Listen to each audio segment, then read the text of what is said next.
we've assigned our presentations, we've created our schedule, it's now playing on the screen. What you'll also notice is there are these two options. There are announcements and there are alerts. What's great about these is you can play any presentation over the top of your schedule, your presentation, or your loop, so that it doesn't interrupt that, but it allows you to send a message to staff members, pupils, etc. throughout the day. So within presentations, there is, in the gallery, there is an alert presentation, which I'm going to add through, but please bear in mind, this can be used with any presentation. It doesn't have to be this one here.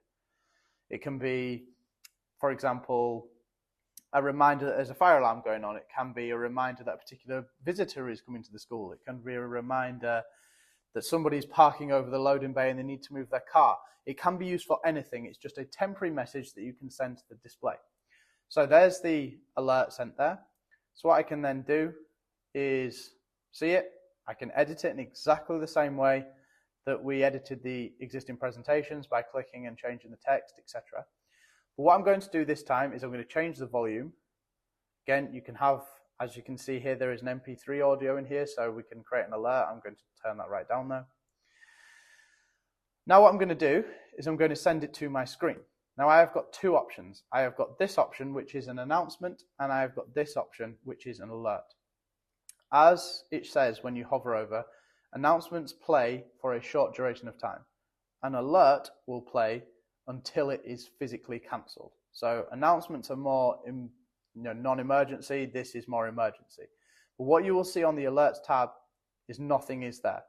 The reason for that is you need to assign the presentation to an alert. So I'm going to click that. I'm going to click this little settings cog, and that will ensure that I can use it for an alert. So as standard, because it's an emergency, it doesn't want you to have lots of options.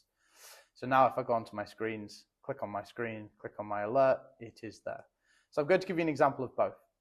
So for the announcement here, I can drag the alert across, but it will ask me how long should I play it for. You can see there is a custom for a long time, or you've got the pre-programmed stuff there. So I'm going to choose 15 seconds, press send. Then what you will see is the screen has now changed, and then you will also see there is a little message part on here that is signaling that there is an announcement being played. So as I said, this only plays for a certain amount of time. We can still see the schedule is actually playing underneath it. So after that 15 seconds has elapsed, it goes back and plays the same presentation that we had on previously.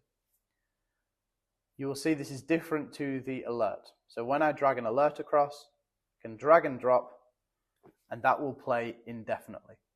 There is no prompt to ask me how long that is on for. This is for an emergency, so it is on as quickly as possible.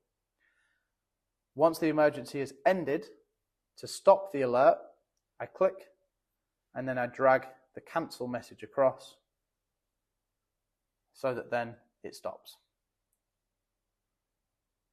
And that is showing announcements and alerts.